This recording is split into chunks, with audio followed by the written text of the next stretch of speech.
Good day, I'm Dr. Ting, and in this video clip, we are going to cover Module 7, Introduction to Pattern Discovery and Predictive Modeling. What does it mean by pattern discovery?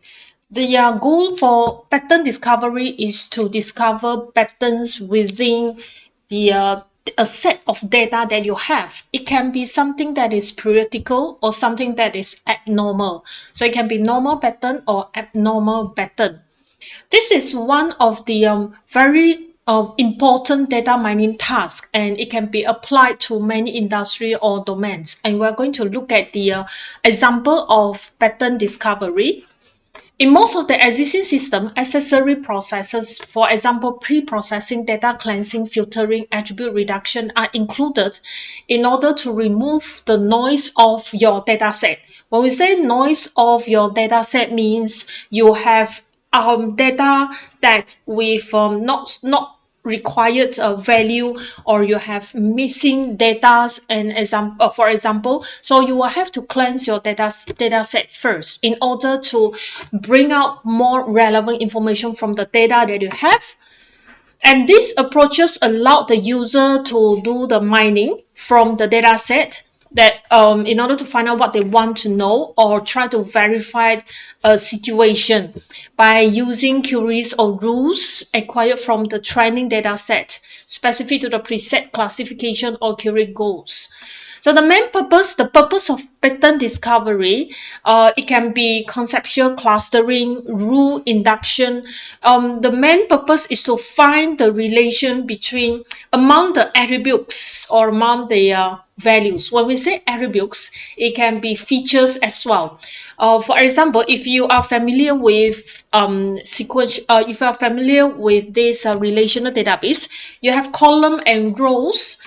And in this data mining, the columns are actually referred to as the attributes or features in this data mining field.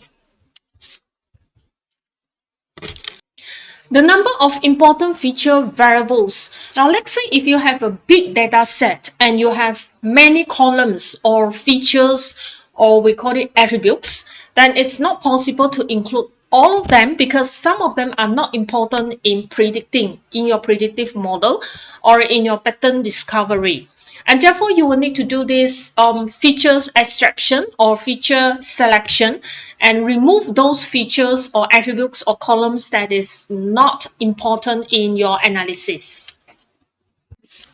These are some examples of algorithms that we can use in the pattern discovery under the classification methods. We have decision tree, KNN algorithms, NV or Naive Bayes classifier, neural networks, which we have covered in another module, support vector machines or SVM. Then under clustering methods, we have K-means clustering.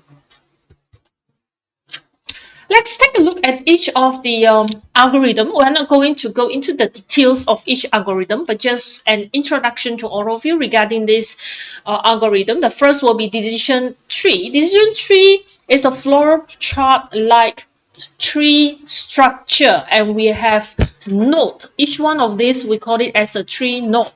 Either it's a leaf node or the decision node. The decision node will decide whether it will go to this category, which will fall under this big group, or it will go to the right hand side of your node, the subtree. We call it subtree here. So when let's say for example you have a case or you have customer that you want to classify them, and end of the day you want to know whether they belong to this class or this class or this class or this class or this class. So the first decision node will tell you that if let's say the customer is older than 50 years old and or younger than 50 years old. If you are older than 50 years old, you will fall under this big group. And then maybe if you are still working, then you will fall under this group. And then if you have you are married, then you will go to this category. If you are not married, then you will fall to under this category. So this is how it works actually from the root node and then all the way down to the decision node. Until you can't get any further down, then this is your class. Let's take a look at the simple pseudocode of decision tree. First, find the best attribute and place it on the root node of your tree, and then split the training set of your data set into subsets, and then making the subset, make sure that each subset of the training data set have the same value for an attribute, which also means that they are grouped under the same category of attributes. Then find the leaf nodes in all branches by repeating 1, 2 until you reach the last leaf node. Decision tree algorithm will be following this pattern. The first is to select the best attributes using attribute selection measure ASM to split your records or the rows, the cases of your data set, and then make that particular attribute a decision node, the first node, and break the data set into smaller subsets. Then start the tree building by repeating this process recursively until one of the conditions will match all the tuples belong to that same attribute value. So when you have this decision tree breaking down to the one end, the class, then you can put in all the cases that belong to this class. There are no more remaining attributes that you can split, and then there are no more instances. So this algorithm is actually based on this pseudocode.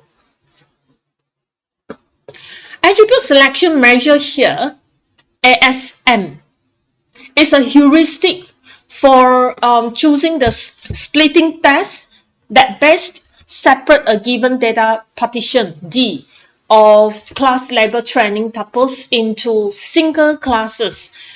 Information, there are different kinds of ASM. So we're going to look at the information gain, gain ratio, and gain index. So you can choose either of them, or you can also combine them. Okay, information gain. The entropy typically changes when we use a node in a decision tree to partition the training instances into smaller subsets. Information gain is a measure of this change in entropy. So we have this sklearn to support this entropy criteria for information gain. And then for gain ratio, the attribute or the features with the highest gain ratio is chosen as the splitting attribute. Then for Gini index is a metric to measure how often a randomly chosen element will be incorrectly identified. So if you want to find out further regarding this ASM, you can refer to the notes or refer to the resources from the textbook or from the internet. Attribute selection measure for let's take a look at this diagram. Perhaps it will give you a big picture of this decision tree.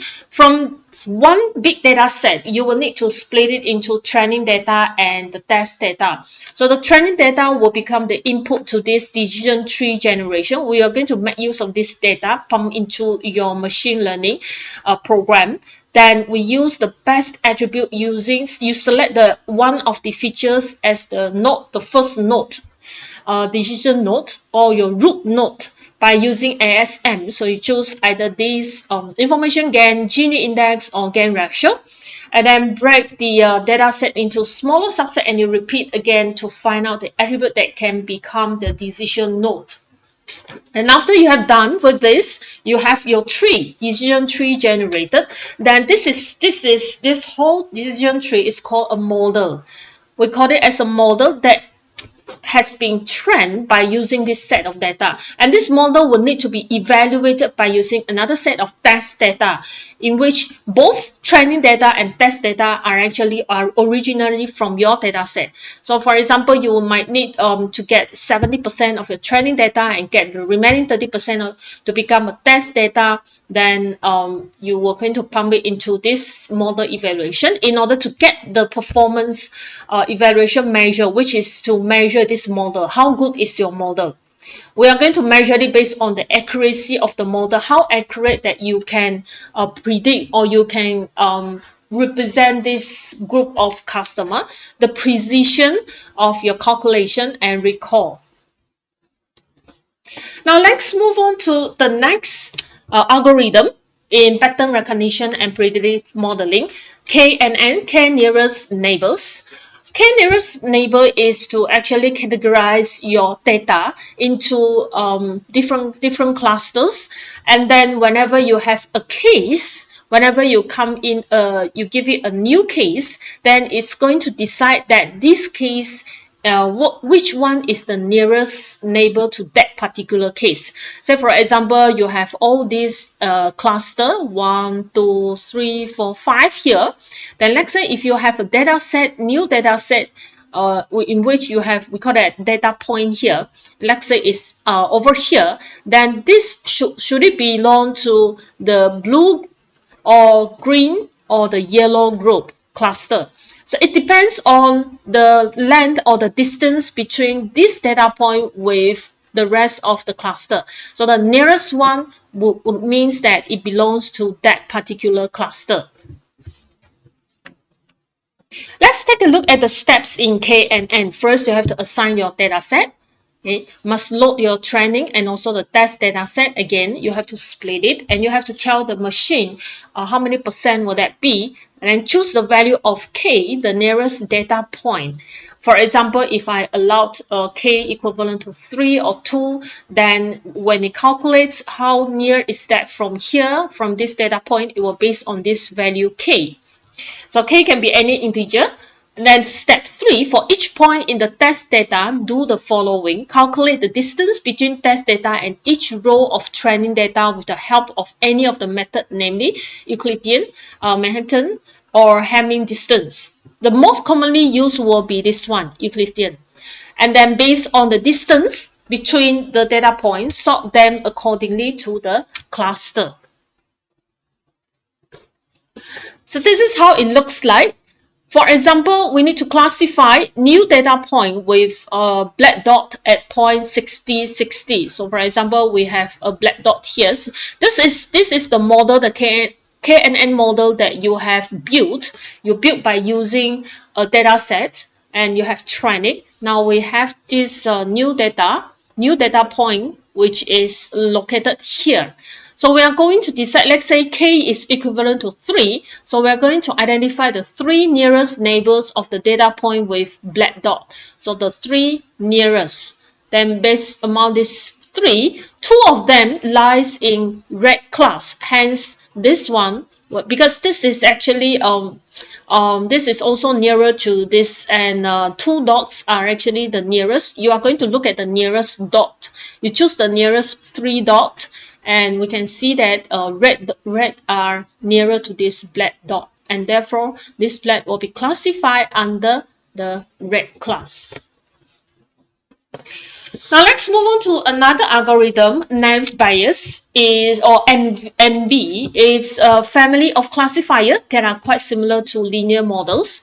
It's a very fast, accurate, and reliable algorithm with high accuracy and speed on large data sets. Most straightforward and fast classification algorithm, especially for big data set.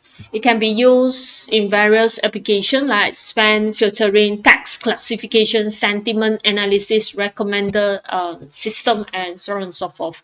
Can be used for probability or for prediction of unknown class. So this, let's take a look at the assumptions of NB, which also means that you have to make sure that this is fulfilled before you can run NB. This is fulfilled, independent, and also equal. What does it mean by independent? We assume that no pair of features or attributes are depending with each other. For example, this is your data set, and then you have this temperature being hot, has nothing to do with high humidity. Or if it is rainy, it has nothing to do with the wind, whether it got wind or not. So you have to assume that all these features must be independent. They are not depending with each other. And then the second assumption is that each feature is given the same weight. For example, if we only know the temperature itself, we cannot predict whether it will be windy or humid or not. None of the attribute is irrelevant and assumed to be contributing equally to the outcome. You cannot say this is much more important than humidity. in the prediction of your weather. You cannot say outlook is much important than the rest of the features. Okay, so these are the assumptions in MB. Let's take a look at the classification flow. But first, you have to understand the problem and then identify potential features and label it. You label which one that you want to identify the important features, characteristics or attributes which affect the result of the label. And then for example, let's say you have case of a loan distribution. Let's say this is the problem you want to actually take a look at your customer's profile, the loan distribution. Then what are the characteristic or what are the features that you are going to include in your analysis? You are going to take into the customer's occupation, their income, their age, their location, their previous loan history, transaction history, and credit score. So you will be able to actually predict this loan distribution based on this customer profile features. Okay, so features help the model to classify your customer. Then step 2, classification has 2 phases. The first is learning and then the evaluation. The learning will be, you will have 2 data sets, if you still remember, will be the training part of your module. And then after that, you're going to test it by using the test data. And done, build the model, then your model is built, and then you can further test it and use, look at the performance measure in terms of accuracy, error, precision, and recall. Okay, let's move on to neural network, and I'm not going to go into detail because we have looked at neural network last time in the previous module. So just a quick revise on what is this neural network. It's a series of algorithms that recognize the relationship between a set of data, and you are going to process this. The model is going to process your data set based on the way the human brain operates. So you have several different layers which represent, each layer represent one layer of neurons, and then you have more layers of neurons. The concept of neural network has its root in artificial intelligence and is gaining a lot of popularity and wide opportunities and also application in the industry. So this is how it looks like. You have input layer, hidden layer, output layer, and each of these layers consists of neuron nodes. Neuron nodes is just like your brain. Okay, let's move on to SVM, the support vector machine. It's a supervised machine learning algorithm. So you have training data to train the model, and they use a classification algorithm to classify 2 group problem. Then SVM focus on decision boundary and support vector. Okay, how SVM works? Let's say we have 2 points in 2-dimensional space, 2 points, we have 2 columns times 1 times 2, and then x1, x2, sorry. And we have some observation, the red and the green, which are already classified. This is linearly separable data. And then now we are going to need to draw a line to split these 2 groups. If you still remember, K and N doesn't draw any line. They just put one data point and decide which one is the nearest point that it will belong to that particular group. But in SVM, we will need to draw a line to separate, which means that this line will become a boundary, a decision boundary for us to decide whether the new point belongs to the red group or the green group. So to classify new point, we need to create a boundary between 2 categories, and when in the future we will add a new point, we want to classify them, we know where they belong to based on this line. You can draw the line like this, vertical line between the 2 areas. So those on the right hand side, left hand side will be your red, and those on the right hand side will be the green. Alright, there is one more way. Draw a horizontal line or diagonal line, or create multiple diagonal lines. So it depends on how you are going to draw the line. And then after you have drawn the line, this line will act as the maximum margin or the decision boundary in which it is going to means that you have the maximum distance from both classes and spaces from this line, the maximum distance that you can go. If let's say you exceed this maximum margin, then you will belong to another group. All right, now let's move on to clustering. Clustering, grouping similar things together, which can be grouping customers, products, website, anything with certain features and attributes that is similar with close with each other. K means clustering, prediction, the number of cluster presented and the nearest mean value, the distance between the observation, nearest mean value. Observation means the cases or the data point. Things to keep in mind when you do clustering is that you have to select the variables before you do the clustering and look at the scatter point plot of data table to estimate the number of centroids or cluster centers to set for your K parameter in the model. So these are the steps. You choose the K, initialize your centroid, and then assign your cluster, or remove the centroid, move the centroid and see which part will be the central part of your that's suitable for your data set, and repeat this until you get the best centroid. Now let's watch a short video clip in the to discover the example of pattern discovery application, which is deep learning.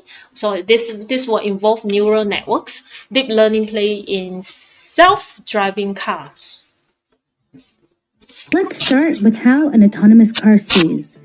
We've got laser sensors in the front and a camera, radar sensors in the rear, a top-down camera, and a big computer in the trunk so that all of this visual data can be put together so the car can figure out what to do.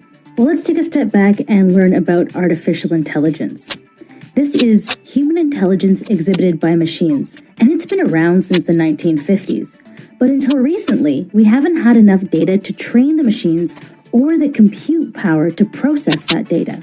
Affordable compute is mainly being driven by NVIDIA, who changed the game with their programmable GPUs, which can process enormous amounts of data simultaneously. NVIDIA's GPUs are used to build a deep learning neural network. A neural network is loosely based around the brain. It's a biologically inspired programming paradigm which enables a computer to learn from observational data. Deep learning is a set of techniques that computers use to learn inside of neural networks. AI and deep learning are key technologies in piloted drive, and we can find characteristics of this on the road today when it comes to object and image recognition and collision avoidance. But if we really want cars to learn to drive truly autonomously, the car is going to need to learn on its own and have the ability to quickly resolve complex situations. Today, I'm visiting with Audi to learn more about their piloted drive system. I really wanted to understand how deep learning applied to piloted driving. So I checked out the model vehicle Q2 deep learning concept. The car has developed strategies to learn a number of complex tasks like parking. At first, the algorithm learns on the computer's parking simulation with several million repetitions. In deep reinforcement learning, positive results are rewarded with a high score, and the error values decrease significantly over time. The sensors in the model car are the same as what appears on a full-size car like Jack, Audi's piloted drive A7. Even though this is my first time driving in an autonomous car, I completely trust it. My biggest problem was I didn't know what to do with my hands.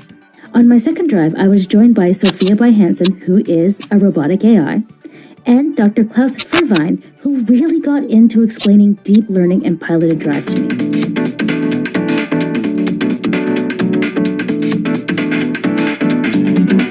You will need several deep learning environments, for example, for percepting the environment, for example, for building realistic and natural driving behavior. For example, for the prediction of what this car will do in the next seconds.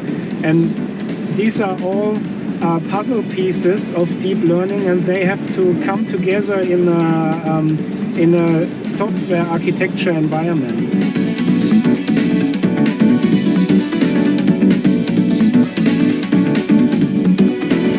The equation to map a black hole is very, very complex, huge, very big.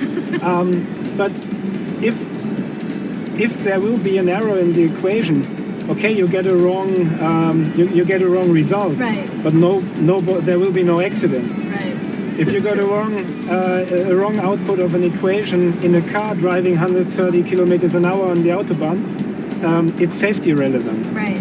And Can you actually explain which parts of the autonomous drive are best for deep learning? yes, definitely in perception, deep learning is already playing a big role, and that will go on. So there are so many possible objects on the road which you can't describe by if I see something that looks like then, and if not, then. If not, so then, there's no way to describe it. Right. So perception and object detection will be come to and permanently move on to next levels by deep learning, definitely. So what does this even mean for the average consumer? Is autonomous drive coming our way? Well, for Audi, the new A8 is going to feature a lot of characteristics of Jack.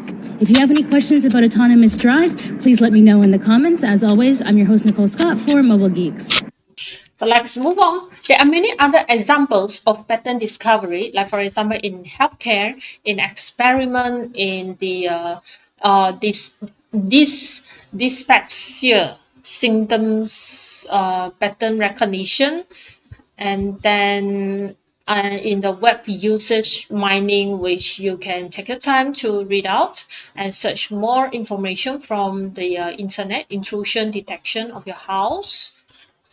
Okay, one of the other application, you may conduct a research, try to find a journal relating application of the pattern discovery, and it's interesting to find out that actually it's everywhere and it is actually being explored in many industries as well.